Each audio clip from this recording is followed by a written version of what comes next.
right? Instead, use dash. Does that make sense? Like the dash, right? So, e.g., my project. Does that make sense to everyone? Mm-hmm.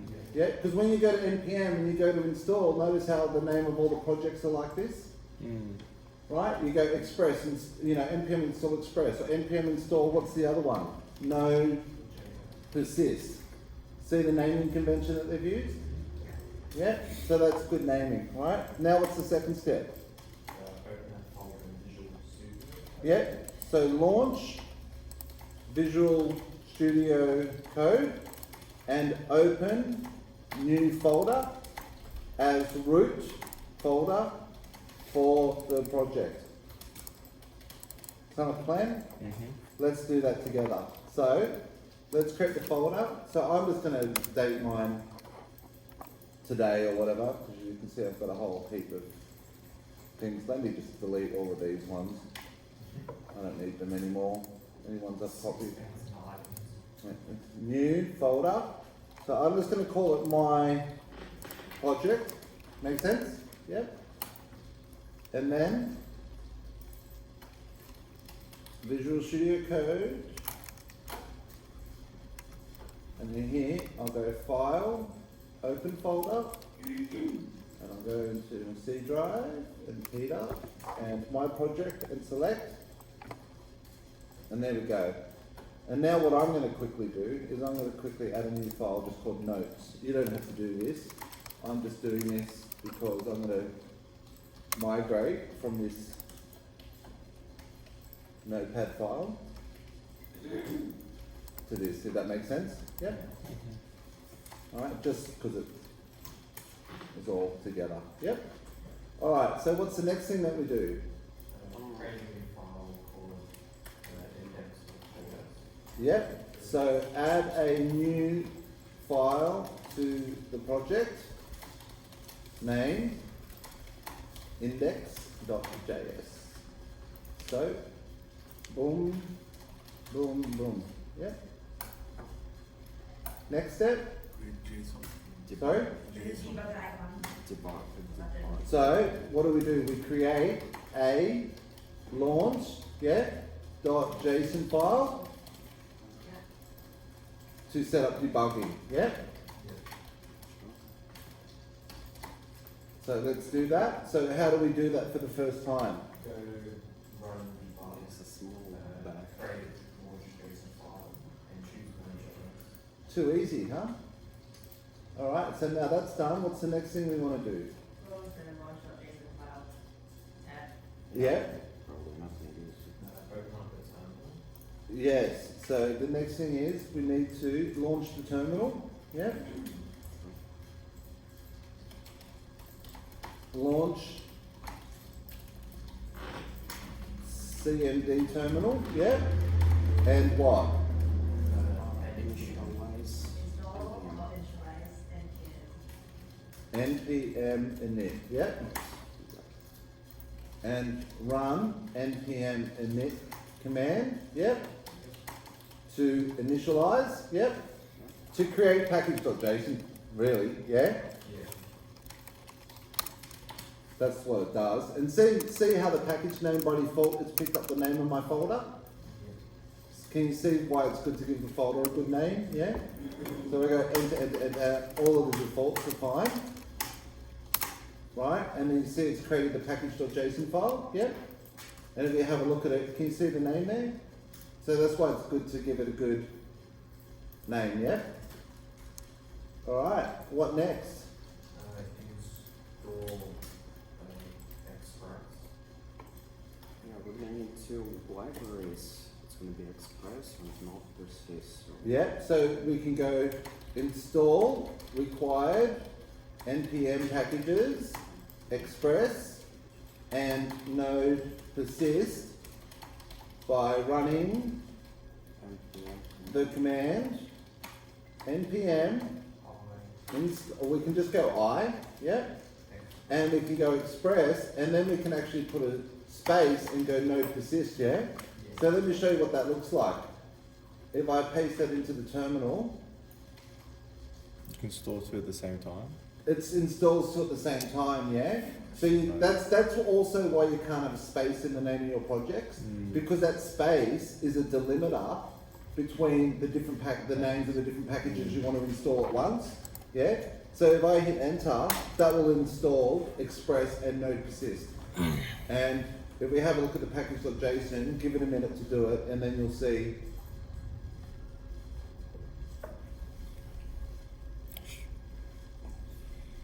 Should have known this ages ago. How many ways can you I did. Sorry, one second. Sorry. how many ways can you like install this package? Is it just like one way? Well, just by running npm install. That's the only question. It's the only way to do it. What's That's by using the npm. Yep. Yeah, I did NPM. I expressed and wrote this is first before NPM did it. Is that going to be a problem? Yes, because when you install, it does two things. It adds the entry in the dependencies of the package.json file, and it downloads the packages, right? If you haven't done npm init, you won't have a package.json file, so it won't have the dependencies to it. So it's not like you can't go back on it, just init and then run install again. Does that make sense? Yeah.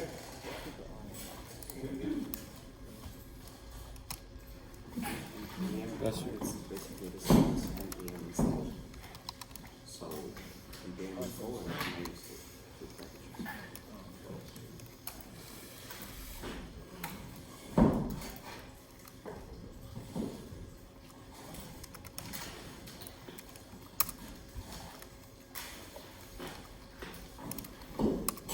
So it's a bit slow here because we've got a bit of a bottleneck with the switch. 10 minutes. 10 minutes. So everyone, you know, like, everyone's going to the one. 35 meg download connection, but then we've got like a 10 meg switch bottleneck. Oh, so it's already 10 megs on. Well, yeah, it's a bottleneck in the net. So when the terminal says 7 packages are illegal funding, what does that mean? So people like NPM's a community, Yeah. and people, it's an ecosystem of people developing projects for other people to use. Okay. So, you know, I think IT projects might have a bit of trouble getting funding at the moment with the Silicon Bank coming. Right? So all good? So see my package.json file that was created when I did the npm init. See how it's now got these two dependencies here? Yeah? So remember, the reason they're good is because if I give you a copy of my project, I won't give you the node modules folder, right? And you'll have the package.json. And if you just run npm install without naming packages, it will look at the dependencies of the package.json and see if there's any packages that aren't installed and install them. Does that make sense? So npm install without the name of a package means that it'll just look at the package.json file and install any that are installed. Yep. npm with a name will download it, install it, and add it as a dependency. Yep. Can I ask, sorry about that, where does that actually, does it not into your PC? Yeah, it's in the node modules folder. So if I open another project, it should be already there. No, because it's per project. Okay. Yeah, it's in this folder. It's a subfolder of your project. See these node modules? That's where it's installed them. Yeah. Yeah. All right. What's the next thing that we want to do? Step 7. So this is, we're going to start all three now, aren't we? So what's the first thing that we need to do? To kick everything off. That's my clue. How we kick everything off. Kick everything off. We're going to do the requirement. Yeah, you need to. No, before the required even. AC. Yeah. So, hey, they're all in. They're all in there. 916. I said they're all in there in 816. Yeah, oh, they'll let me try. I'll tell them that you do. Sanity check. If, right. Does that make sense to everyone? Yeah. Because the if is like the main method, the starting point that we create. Does that make sense? Yeah? So, let's go into index and let's create the iffy. So does everyone remember how to do it?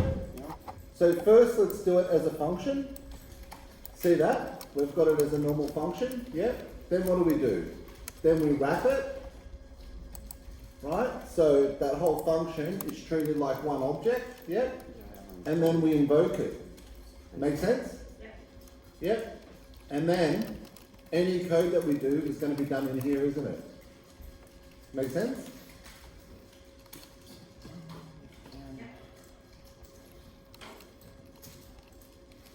Now we are going to have to make this async, but I'll get to that later, okay? That's only because we're using libraries inside it that require async, mostly the node persist, yeah? But I want to do this in steps of logical progression, yeah? So in the first instance, you can see we've created the function. Now just again for those who aren't quite understanding the syntax, you know, if I was to go, what's the difference between me going, so if I went and let z equals, what's the difference between me going 4 times 2 plus 1, right? What's the difference between me doing that or me going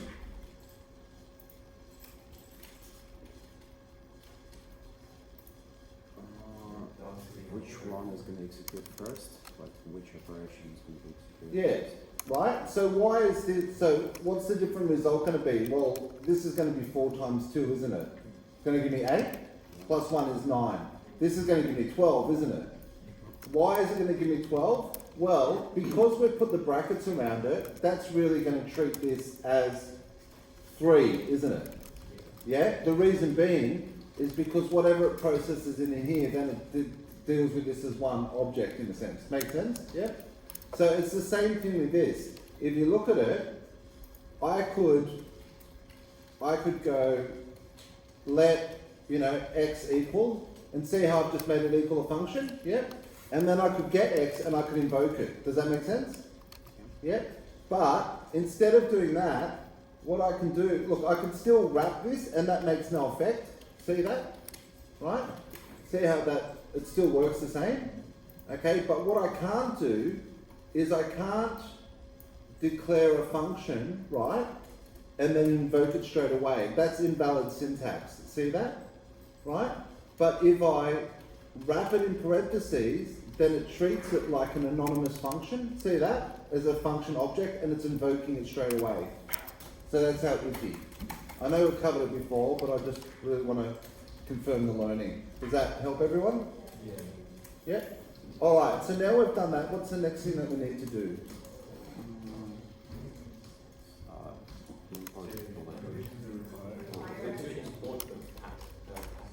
Yeah, so let's start off by require express. Yeah? Does that make sense? Yeah, so let's just focus on that first. So if we come in here, that's easy to do, isn't it? We just go const express equals, and because we've installed it, it should even come up const express. Yep? Okay. What's the next thing that we want to do? Sorry? Let's think about the persistence later. Let's just try and get the first handler up and running, you know? Yeah? Will we also import body parser as well? Or we'll get to that later. Like I'm thinking about just the steps, yeah? So we're required in Express. What's the next thing that you need to do with Express? Initializing. Yeah. And how do we do that? Cons app equals express. Yeah, so we initialize a new instance of an app object by invoking the express function that we imported. Yeah? Does that make sense? So const app equals express. So let me say that again. I know, you know, a lot of people at first, my terminology, they're just like, you know, but I'm really trying to make it so you can understand and talk to, you know, because it's when you read documentation and stuff like that, they'll talk about it this way. So what I would say, the way that I would try to explain that clearly and correctly would be, we have instantiated a new instance of an express app object by invoking the imported express function. Does that make sense? So this express function that we brought in, when you invoke it, what does it return? It returns a new instance of an express application. See that? Does that make sense? So it creates a new instance, okay? So what's the next thing that we have to do here? So require express and create a new instance of express app, yeah? By invoking the imported express function. Does that make sense to everyone? Mm-hmm. So the express function, when invoked, will return A new instance of an express app, of an express object. of an express app Oh, object. It is an object, but that object represents the whole express application. okay. So in this case, an app is an object. In this case, it gives us a pointer to an app that is, yeah, that's like the pointer to there'll be more object. Have you started objects in C# yet? Yeah? So this is a little bit different, right? But what it's done is it's created one object that represents the application. And then that object has methods like get and post and delete. Yeah? Right. That reviews. Got like the entire package in a single variable. I can see Like the in- similarities. It is. You can kind of think of it like that way. Like the app would actually point to one object, and that object would reference other objects, and those objects would reference other objects, and you'd have what they call the object graph of all of these objects that are all got pointers to each other. You know what I mean? And you'll learn more about that later. But the idea is this just returns us an instance of an express application. Yeah? So it basically initializes the express application. Right? It's like you go equals new person. Right? This is the same. This is like app equals, new express app. Okay. Except that creating of a new express app happens in this function. Make sense? Yep. Alright? Okay, all good? So then what's the next thing we need to do? And it's the last thing that, like, it's typically a good order to do it, but it's what needs to be at the bottom of the file. Ask this, list. That's right. So bind the app to the network port, yeah? So call the app list, yeah?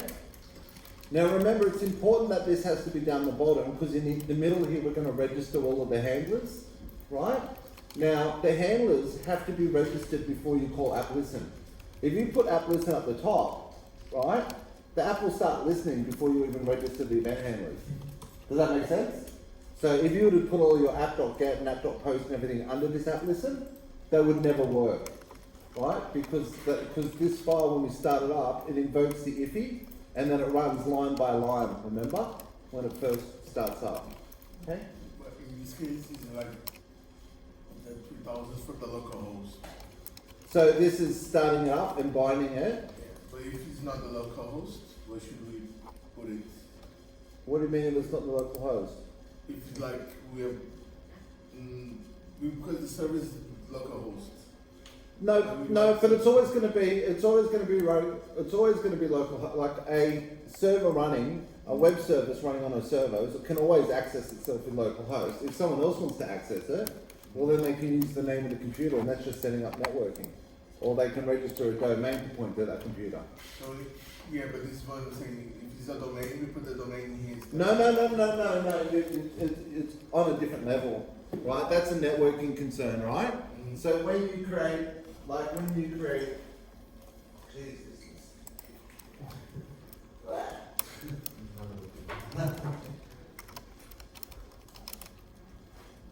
There we go. So when you create a web service, right?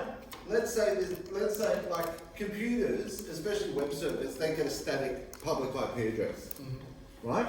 So let's say it's got an IP address, and just to make it up, let's say the IP address is 10.1.1.1, yeah? Now our Express app is running in here, okay? And we've said that we're going to bind it to port 3000, yeah?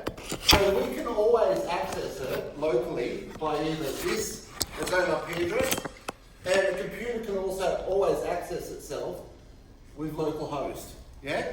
Now, a client computer, and we're accessing it and running it on the same computer, right? So we've got the Express app running, plus we've also got the browser open on the same computer. So there's no networking happening. You know what I mean? The browser's on the same computer as the web server, right? So we're able to access it just with localhost. But if another computer wants to connect to it, well, a couple of things has to happen. One of them, it can either access it by its IP address, right? Port 3000, yep. And it can access it, but if it was to do that, the firewall on this guy has to have the port 3000 opened up. Otherwise no one can get, you know, your inbound and outbound rules, right? Or, the next thing that could happen, and this is what happens, is you register DNS. And when you register DNS, that's done with a third-party company, right? That actually manages DNS records. And when you register DNS, you register the name, like let's say xyz.com, with the IP address, 10.1.1.1, yeah? And this is registered with a proper DNS provider. So then what happens when this person makes a request for xyz.com, yeah? That name has to be resolved to an IP address. It has to have name resolution, yeah? It needs to, because the name, like, because computers aren't known by names, they're known, or domain names, they're known by IP addresses, right? So the way we get the domain name, like I said, is there's a domain name service registry. Like there's companies like Australian websites or GoDaddy, or there's lots of them, right? You just pay them, and you put in the domain name and the IP address. So when someone does that, what it does is it goes to the nearest DNS registry to find it, it gets the IP address and converts it to that. Does that make sense? So this happens totally separately. That's got to do with sysadmin. It's not developer concern. It will always be 3,000. Sorry? It will always be 2,000. Low. No. So when you deploy publicly, you typically make it port 443, which is HTTPS. And then people don't even have to type that into the browser. So when you're using it like that, is there two routes that the data has to travel through? So it goes to one server, and that connects it to another server, and then No. So the first thing it does is it does a DNS lookup to find the name, just like looking up a phone number in a book. Like you've got someone's name, but you don't know their phone number. So the first thing you do is you look up their name, and then you get their phone number, and then you make the call. Okay. So this does a DNS lookup. It gets it, and then it makes the connection. It resolves IP address. Now this DNS registry, it actually, the way that it works is you register it in one spot, and then over time it propagates into all of the routers, like Optus routers, Telstra routers, all of those. It caches the registry entry. yeah, I think you've talked about it. Yeah, it caches it, so that way the next time that you go to get it, it'll look for the nearest cached entry of it. Yeah, and then when it needs to be updated, that's where it sometimes slows down. That's right. So you can actually set a time to live value on the registry, and the time to live is how long for other caches to store it. So if you say the time to live is very short, right? Well, anyone who caches it, they will. Oh, absolutely, Yeah. Does that make sense? Yeah, yeah. It's like there's only one phone book, right? Let's say there's only one phone book, right? And it's in America, okay? And that's where the actual DNS registry is. There's only one, okay? But what happens is when I want to make a phone call, like I might want to walk to my local telephone exchange, okay? But the first time I go to look it up, I have to go all the way to America to get it, yeah? But then what I do is after I've done that, I make a copy of it and I put the copy of it locally at the Australian exchange, yeah? The cached copy of it. So then when I go to make the call again, I've already got a copy locally. But if I set the time to live on it, to be short, well, that local copy will just Go back to be, America. no, it'll be, Yeah. correct. It'll be deleted. Yeah. Yeah, and it'll do a new lookup. It'll do a new lookup, yeah? Yeah. Yeah, and that's DNS propagation. But anyway, and it's good for you to understand that on a higher level as well, to get a bigger picture, you know, because you kind of get more understanding as to what this is doing. Yeah. Okay, so we've done that. So that's step 9. Is that right? Yeah. So bind the app, yeah, to the network card, yep. The network interface card by invoking app.listen. Make sense? Yep. Okay, now what do we want to do? So I'm going to call in here. I'm going to say the first thing we want to do to be able to do something is post data. You know, like how can we get records if you don't have any? So the first thing we want to do is we want to do a post handler. Does that make sense? So I'm going to do this in two parts, and then I'm going to do it with the more syntax. Right? So, but in the first case, I'm going to declare the handler as a separate function to registering the route. Okay? So let me show you what I mean by that. So the first thing is,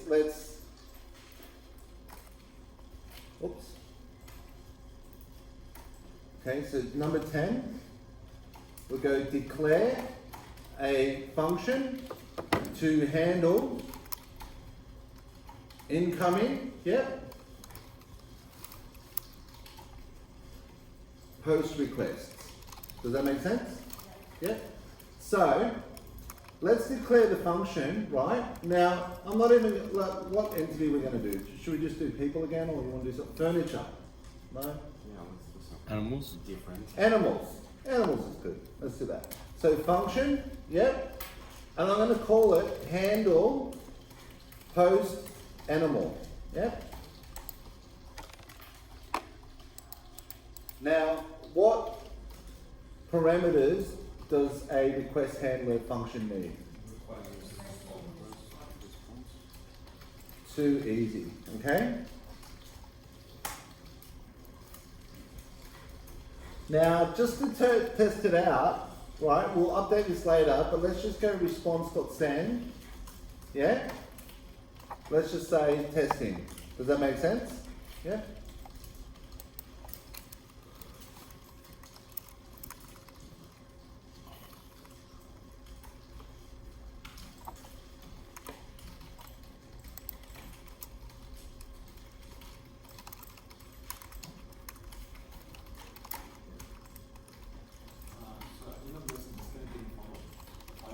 Sorry? Haven't you been typing it out? Yeah, I've been because I saw the notes. I'm going to copy it off. I always copy it off. Okay, so the next thing I want to do is we want to register the incoming post request endpoint, right? The route. And what I mean by that is app.post, yep. Then, what's the first argument when you're registering it? The what? Where are you going to store it? The path. And so what should we call this? Animals, yeah? Yeah, and then what's the second argument? The handler function. Yeah? See that? Now, I've done this like this specifically for a reason, which I want to show you, yeah?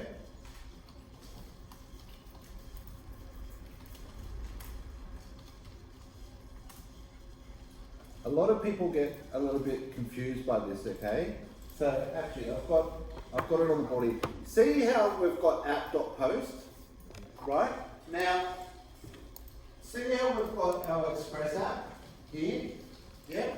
Now, people who make a request to our Express app, yeah, they make a request to a path, don't they?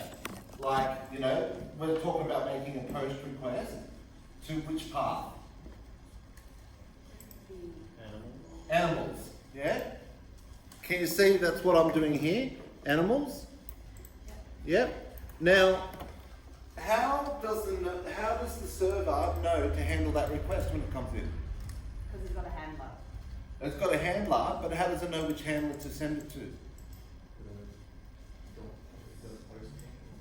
That's right. So, see how we've got our post. This is where people get it a bit wrong, right?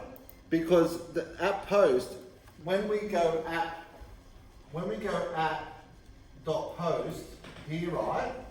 And then in our method, and then we put in the first thing is just the URL or the path, like animals, okay?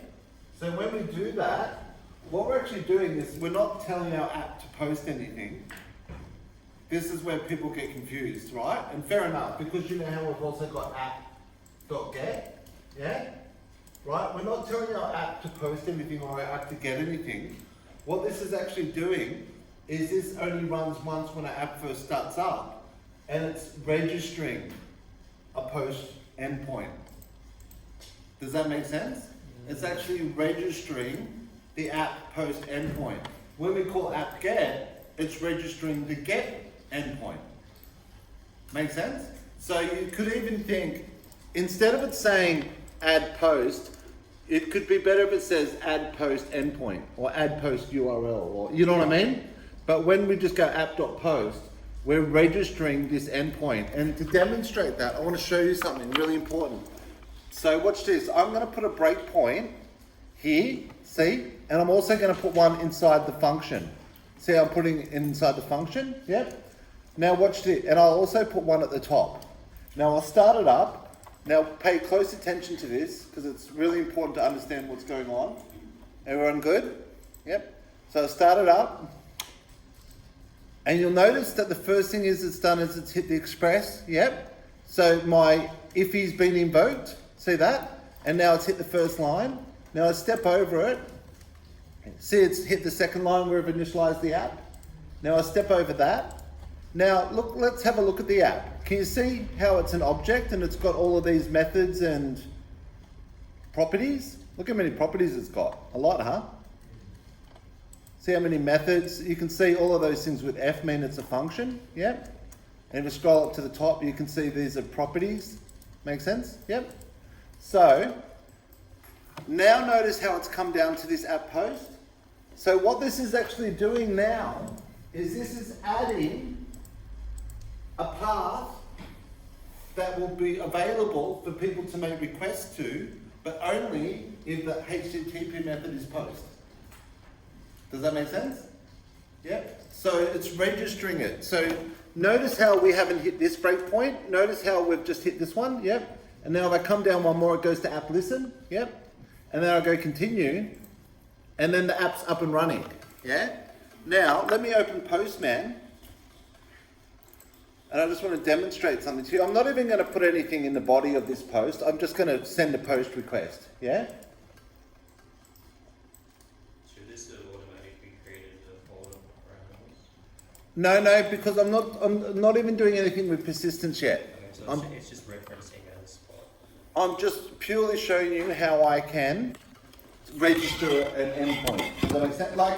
Like we call these routes, endpoints, URLs. It's kind of all the same thing at this point. You know what I mean? Like you hear lots of terminology. But so I'm going to change this to be animals. Yep.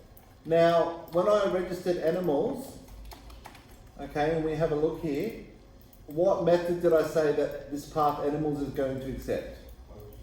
Post, yeah? And when someone makes a request to it, what function is going to handle that request? This function, yeah? See, so watch this. I go animals, I make it a post request, yep? I send it. Notice how I've hit the handler? There's my request and my response. Now watch, I'll go. Look, I got testing sent back. I'll send it again. Notice how this function got hit again? Right? So the point I'm trying to make, I'll do it one more time. I'll send again. Notice how this function got executed again, invoked again. So the point I'm trying to make is this function only gets run once. It only gets invoked when your app is first starting. Does that make sense? And what it does is it registers the endpoints. The get, put, post, yeah? And when it says get, it, like I said, it means just accept a get request, which I'll show you in a second, yeah? So, if I press continue, right? And now, let me go here and change this to be a get request, see that? And now I'll send it. And look, I've got an error message, cannot get animals. Why? You don't have a get handler. I don't have a get handler, right? So look, here's my post handler, yep.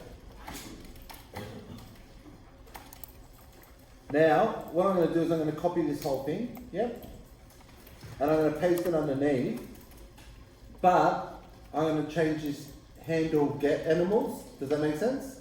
Yep. And I'll call this get handler. And when I say here, get, what does that mean? What am I doing? You're registering a get endpoint. Fantastic. That's the enthusiasm and confidence in an answer I like. Here we go. Yep. So now watch this. I'll go here and I'll change it to get. And see how I've got me the get handler? Yep. I'll change it to post. Oh, I've still got the breakpoint there. Yep.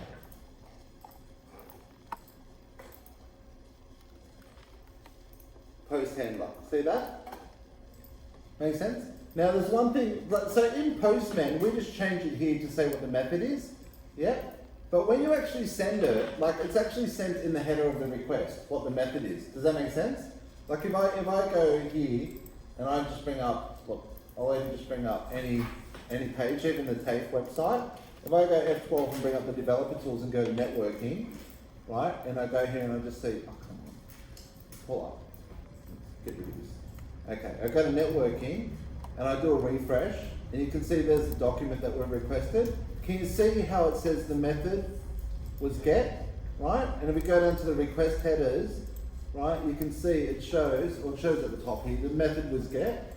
So when the client sends a request, right, to a server, it sends all sorts of information, but two key points that it sends is what's the path, right, and what's the other bit of information it sends.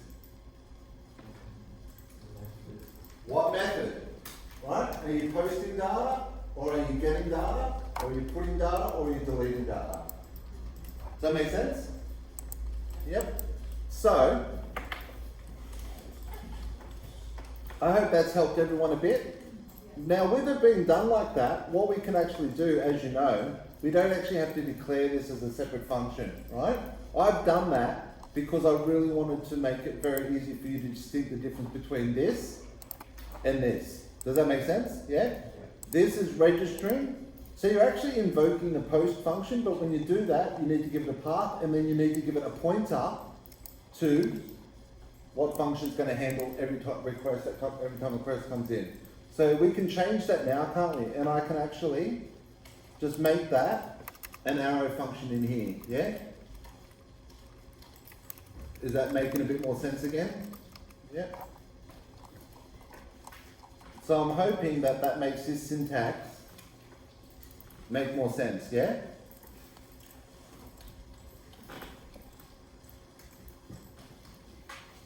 You can see here that we've got, look, it doesn't like the space in the arrow, that's fine. You can see that we've got here the two things happening. One of them, this whole thing, is registering it. The second thing is, we're passing in the path, and then this is just an anonymous handler, yeah? Or an inline handler, okay?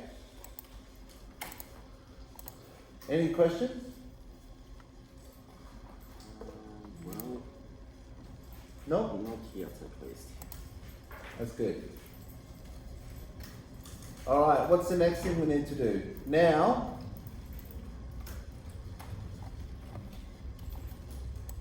add JSON body parser, yeah?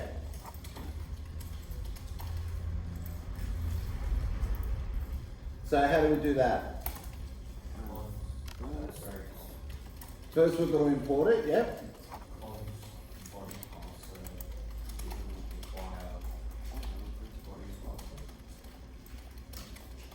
That's it. And then we just have to go @.use, yep, body parser.json. And what does that do for us? It turns your text or raw data into a JSON object. Perfect, so parses it. Very good. Because when you send a request in, when you post data in, right, even though it looks like JSON in Postman, when we send it in the body of the request, it's just text. So then when it comes into our server, body parser will get the text out of that body, and it will parse it, return it, so we've just got it as a JSON object. Make sense? Yeah? So we could actually do it ourselves. In each post, we could get the request, and then we could read the text, the zeros and ones from the body as a string, then we could turn it into a string, and then we could call JSON.parse. Right? But doing it this way just means that it's already done for us by the time it gets to us, our handler. Yeah? Make sense? So should we test posting something? We can just test posting anything. So I'll just go F9. So what I'm going to do as well is I'm just going to go let, B for body equal response dot body. Yep.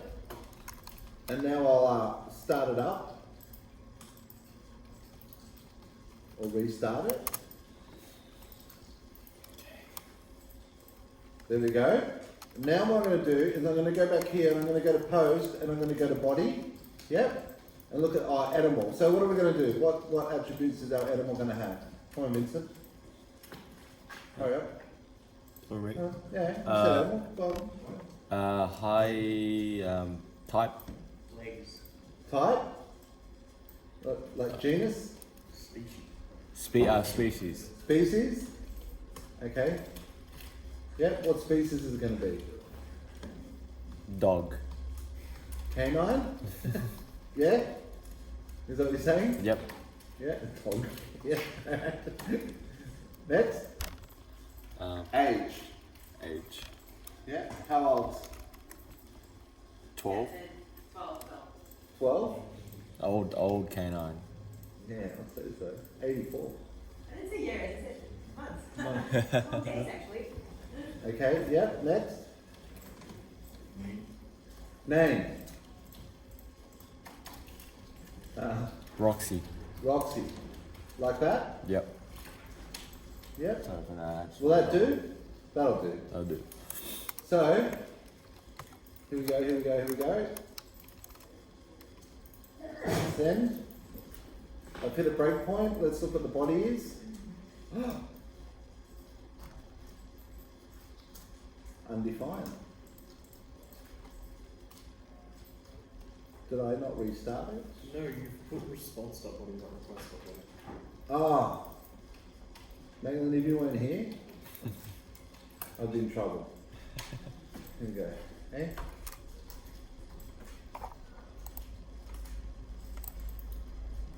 That's because I stayed up to 6 in the morning programming the You need your coffee. coffee. Shit, right. Alright, here we go. Here's send. Alright, we'll hit a breakpoint and look at that.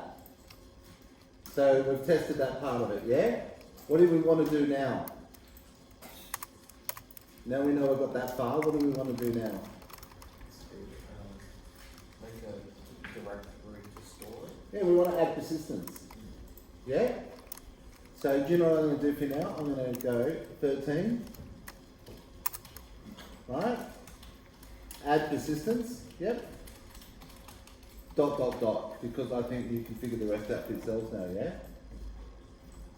So, I'll do it for you quickly, just to help you, but what do I want to do? I want to go const storage equals require what? Yeah, very good. Okay, and then what do I need to do? I need to initialize the storage, don't I? Yeah, so I'll do that. And do that before the app, but what do we need to do to initialize the storage? If I just go storage and then, that's not going to work, why not? Because storage is a promise, and promise you have to do either dot in or, actually maybe I'm wrong. It No. is a promise. It's a promise, so I could do dot then, or what's the better way to do it? Await. So let me put await in front of it, and now I've got a problem. What's my problem? It needs to be an async function. Because the immediate parent function of an await needs to be async, hey? So let's go async, yeah? How's that? Should I run it and just see if it creates the folder at least? That's looking pretty good, huh? Yeah? Okay, so now that that's happened, what can I do inside my post function? Make an ID. Yeah, let's give it an ID. Yeah. So what can I do for the ID? The date. Yeah, I can just do the date. Does everyone understand that? Yeah. To create a unique primary key. Just to show you, there's another package. I might even show you this, right? There's another package called UUID from NPM, and what it does is it will generate a universally unique ID. See that number there? That's called, we call it a GUID, a globally unique ID, right? Or a UUID, a universally unique. And there's actually a formula behind it. It takes the network card, the machine thing, the current date and time, or whatever, you know what I mean? And it generates this strong ID. So do you know how, you know, like in your database, it automatically takes care of it for you and generates the next int for identity? Well, because we don't have identity with node persist, right? Because our storage is not a sophisticated database engine, it's a file. You know what I mean? It's just a file, right? So we'll generate the ID for it. So let me show you how we can do it. So installing it is easy, look. And again, if you don't want to do this, you don't have to worry, but I'm just showing you it's a nice easy way to generate an ID, yeah? So let me show you. So I'll go to the terminal and I'll just go npm install UUID, yeah?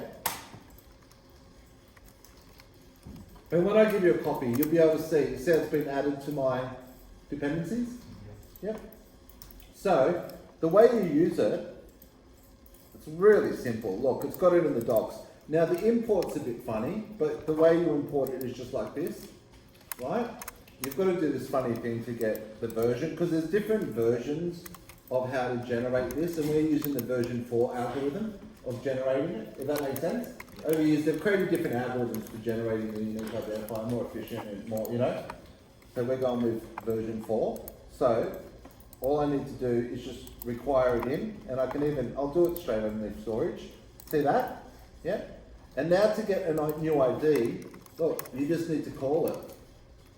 You can see here, you just call it, and that will generate a new ID. So let me show you this. So let me just go, let ID equals, see that? Now I'll put a breakpoint here, F9, and I'll do a post. Okay, so let's do another post, so you hit it again. Oh, it's not running. Maitland, you should have told me to run it, mate. It's your job to keep me on track. Right? Here we go. Send. Now I've hit the breakpoint, and look. See how it just generated this globally unique ID? It's just a string, yeah? But it's a globally unique ID. Pretty cool, huh? Really cool. So now watch this. What I can do is I've got the request body, which is the animal. Does that make sense? Yeah? So I'll go animal. Then I'll just add the ID straight to the animal, yeah? I'll go animal.id equals ID. Does that make sense? Yeah? And then what I'll do, well, what will I do next? Can anyone tell me? Not you, Andrew. Do you know why? You're being punished because you're doing really well. That's, terrible thing, isn't it? It is. Terrible. What do I do next? Animal ID. No, like, let's not think so much about getting bogged down with the syntax. Like, really, what do I... Store. So I want to persist it, don't I? That's right. So how do I do that? Now let's get more specific. Let result equals Let results equals await dot storage. await, because it's a promise, yeah? And again, we know this because it's IO function, yeah? Await storage. Await storage dot. Dot set item. Very good. Yeah. And then what are the arguments? ID comma animal or just animal. That's it. Can you see the key and the value? Does that make sense? So the lookup key and the actual object. Yep. Now I've got an error. Why have I got an error? Because the immediate parent function on the base. What? Which one's the error? This one you mean? Yes. Oh, so how can I fix that? By putting things. Oops. How's that? Now what do I want to do? Send that back to whoever made the request. Yeah, send a result back. And how do I do that?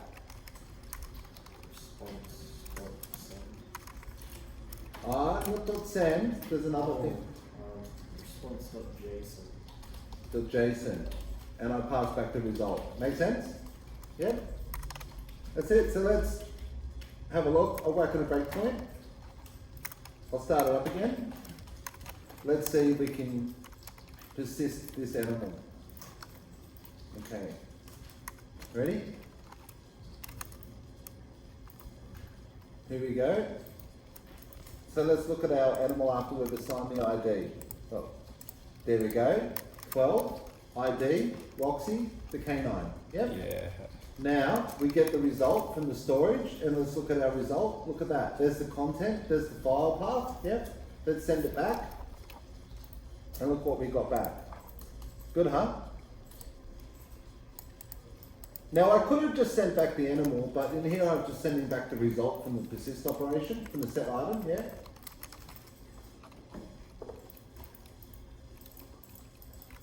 So let's do another one. Marsupial, yeah? Okay, because that's Andre's favourite. Yeah. What are we after here? How old's your marsupial? What? 55. 55? And what marsupial is? What's the name of your marsupial? What a word, marsupial. Huh? What a word, marsupial. It's such a. Latin. Yeah. Aru? Yeah. Like that? Yeah. Aru. What's your name? Aru. I'm going to change my name to Apete.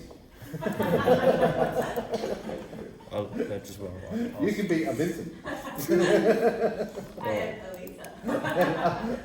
Elisa. All right, all good? So, let's do the get. So now that we've got the key, how do we do the get? What do we need for the get? Do we want to just get all the animals, this one? Yeah? Yeah. So, how do I get the animals?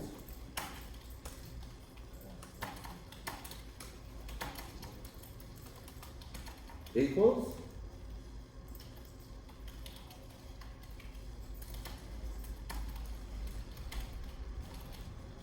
Now why have we got an error?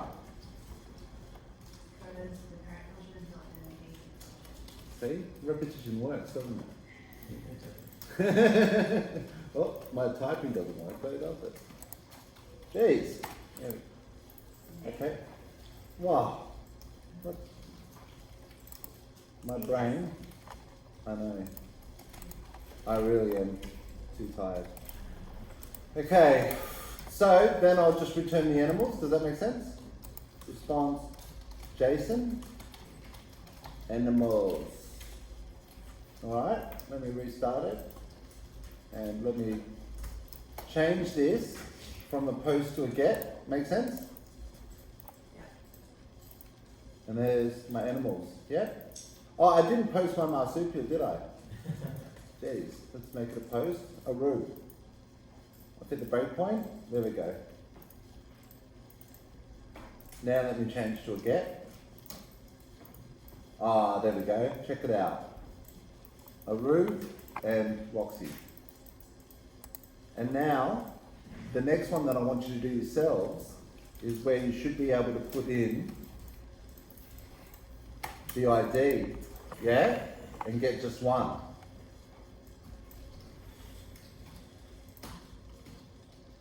Sound like a good challenge? Mm-hmm. Yeah? Not sure. You can look at the video, you can look at the previous example, yeah? But I think I've given you a good start, do you? Yeah?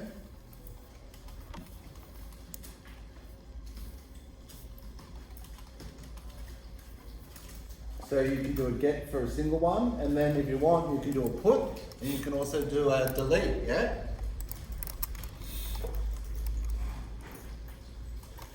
I'll stop sharing my screen. Just curious, line 7, was there a faster way to write that? No, that's it. You just had That's to, how you have to import it. you just found on the website and then you, Yeah, I just followed the instructions, Okay. yeah? Because you can go V2, UUI, V2, you know what I mean? So it's just, but it just imports this function that you then just use it and it gives you the ID. yep. It's just how they've written the library. Yeah. You know what I mean? Like, I'll be back in a minute. Yep. So, with line 14, you said that animal is the request body. That's right. The request group actually doesn't contain all That's what a request has got. A request has got a head Yeah. and a body. The body is the data that you're posting to the server, Okay. right? And From then Postman. from Postman. Yeah. That's right. Or from any HTTP. He was the Right? Anything that makes a request, like when you submit a form on a web page, it sends a Yeah, request to the they server. got and them the going. body is the form This- data. Saying first the name, TV whatever, show, last the name. kids show, You know what I mean? the song. Or in and our this. case, we're posting JSON object in the body. Now I'm Yeah. thinking You of can becoming a call that, postman. could be JSON object, you could, it all becomes text, isn't it? But it goes into the request body. The request header is all information, it's metadata about the request. Who sent it, what type of method it is, you know what I mean? Yeah. Yeah. So my question then is, if the body can contain a lot of different things, and maybe I only want the animal to be part of what the body contains, that. No, you're overcomplicating it, Yeah. right? What you want, this is more of a design principle thing. What you want, right, is sensible conversations between the client and the server. Yeah. Does that make sense? Yeah. So you really, this is when you start doing requirement gathering and you're thinking about how someone's going to interact and what are the different processes, right? For instance, like process A. So you'll send it, what data do you need to send to the server? You know what I mean? So you'll make those endpoints specific, so the data you need to send to them is specific. Okay. You know what I mean? So over here, our object, which is the animal, will always be contained with only that one body. Well, yeah, so the request body will be whatever objects come into the Yeah. body. That's right. Okay. Make sense? Yeah. In this case, a JSON object. Yeah? Right.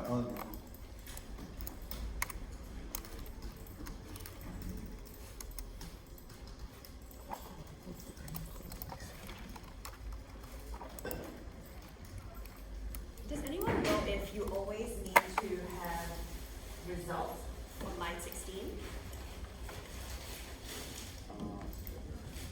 It doesn't necessarily have to be called result. It's- It's just a variable name. You could always just do like response.json and then put that whole await function in there. Okay. Just skip out the user result altogether. Yeah. Okay, understand.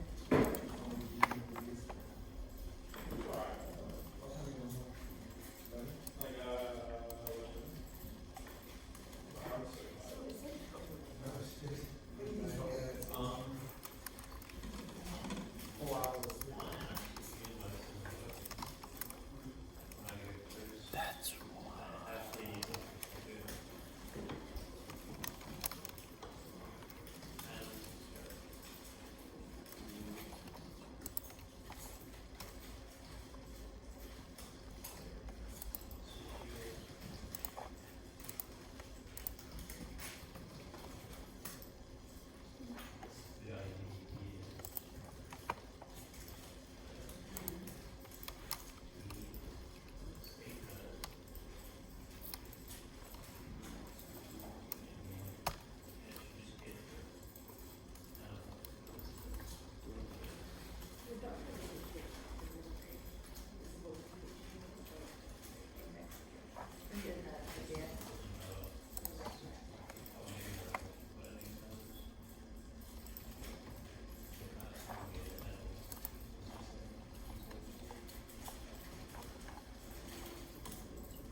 Did he use? Did he use UUIDV4? Is that the first one on the list? Yeah, I think so. Yeah. That's what it says in his code thing.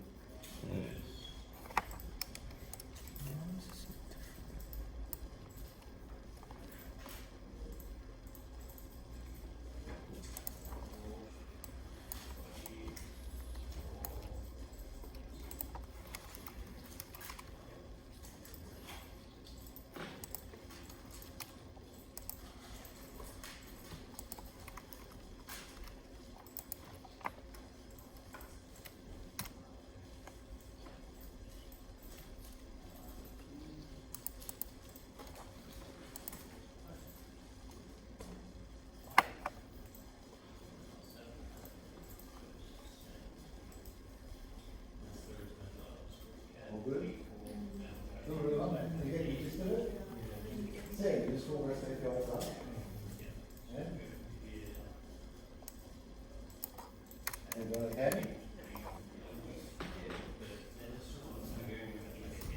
That's because you used to say your lesson, you want to get it. Huh? Have you seen that as a video? On the shared student drive? And we go through everything as well, while we record the lesson. So go to the student drive. No, you say drive, the student drive. And go to PD1 and for a copy. Yeah, the video is at the bottom.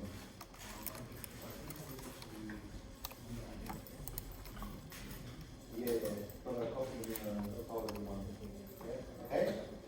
Then put your headphones on, watch them, and hopefully catch up with you, okay?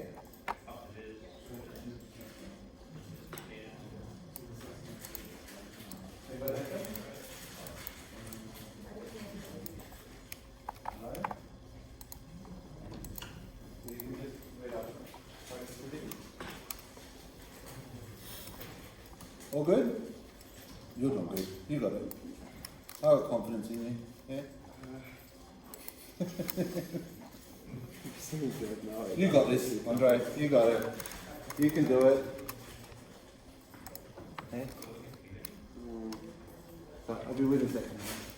Oh, yeah, you're good. Sorry? Someone saying something? You're good? No. So when I've got everything sorted, so I've got the plan on here, right? So I made the type this. Yeah, you can see. So let me see the index. Yeah. So post. Yeah, that's good. Yeah. When I go to get, I'm gonna get slide ID. Yeah. This is. Yeah. So show me your app. Where's your get hammer to get by ID? You've only got one get hammer. You have to register it. You need to register it. You need to add it. I was thinking that should be easy. The lazy programmer. Halfway through, okay, I didn't ask for help, okay? It's good. You understand? Yeah, yeah, I get it, Sure, sure, yeah. thank you. Do you remember you have to put the colon in front What do of you the route perimeter? When you register the route hammer for the ID, you have to put the colon in front. Is that like in here? No, mine has, I haven't done it. I haven't implemented it in mine. I'm getting you to do something that I haven't done yet in mine, but I've taught you in the past. Yep. You gotta put the colon in front. To let it know that it's a perimeter. That's it, the colon. Colin? Colon. Do you mind going through this? Which colon? Which colon?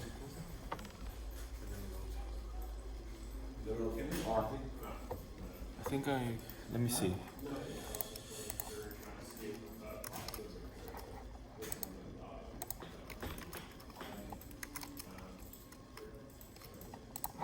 You might have that from watching the video as well. Sorry? One minute posted,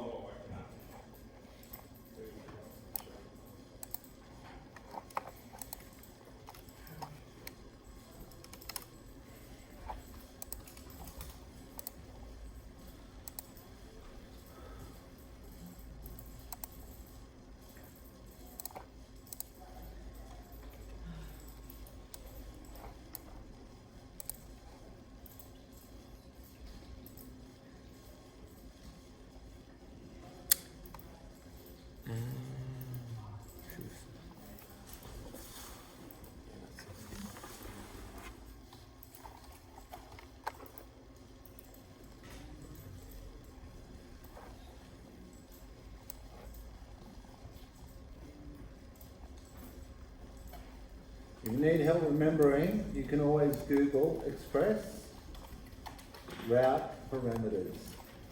Yeah? This is what we did.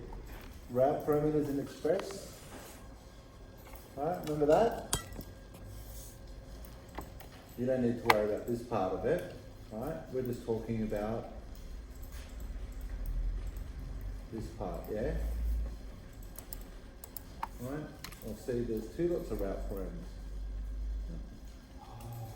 Well, what's two route parameters? Well, this one's got two parameters, the So user you- ID and the book ID. So you can grab. So the request.params is going to have a user ID and a request ID. See? Oh. And that URL, see, shows the demonstration. It Yeah, passes in the okay. user ID 42 and the book ID 101. 42, 101. So see how routes are done by pattern matching? See it's positional matching? See how we've got user The user. and then a parameter and then books and then a parameter? See how this matches that pattern? Yep. User, the parameter, books and then the parameter? And see the order that they're passed in. See how this is called user ID at this order, yeah? And so see how the user ID variable got assigned the value of 42? Mm-hmm. That's how you get route parameters. Make sense? They're positional pattern matching, right? So if you put in a URL route, the first thing it's going to do is going to look for a route that matches users, yeah? Then it's going to look for a match that matches users and then a value. And because this has got the colon in front of it, it knows that this is the placeholder for a variable. Make sense? Yep. Yeah? And then what's the next thing it's got? Literal books, not a positional placeholder, not a variable because it doesn't have a colon in front of it. So does this match that pattern? Yep. Yes. And then what's the next thing? Is the It's a variable, another parameter, yeah? Yep. And what's that? 101. 101. So can you see how this request object has got a param property? And see what it's got, user ID and book ID? So whatever name you give to them here is whatever name it'll add as a property to here, right? Whatever position they're in, so this is in position 2 and this is in position 4, see that? 1, 2, 3, 4, yeah? Yep. What a position they're in, that same positioning is what we'll use to map the name to those. Make sense? Yep. Yep. So what's on that line, how the parameters are set, it will align with the local host. It's positional pattern yes, matching. positional matching. That's right. Yeah, that's how when the request comes in, it looks at the URL of the request and it does positional pattern matching to find a route that you've registered that matches the pattern. And that pattern can include, like we said, can include parameters, variables. Right? Yep. Thank you. Yes. So right now, I'm going to return the header function. I just translated it. An inline function? Yes. Yes. But when I was looking earlier, I didn't have the response I sent. So it didn't have a At my one? Yeah. Yeah, that's because I changed it to response.json and returned. Instead of sending this text back, I want response send JSON. Yeah, so response.json sends back a JSON object, response.send will just send back text. Okay. Yeah, so I updated it to that. Does that answer your question? Yeah. So then what I'll do is I'll put the, if I wanted to use them on this. Yeah. Yes. A bit further, one more line down. That's it. And double click on, you can just double click on, click away, get rid of that. You can just double click on handle post, just double click on it and select the whole word. And then go control. Yeah. Now you need to change it a little bit, because you need to give it the other. There you go, and you just gotta get rid of the line above it, that's all. That's why it's not line. That's it, that's it. Make sense? Yes, and now. And now you've got to wire up all the storage and pull up all the values, or, you know, wire up the storage and be able to persist it.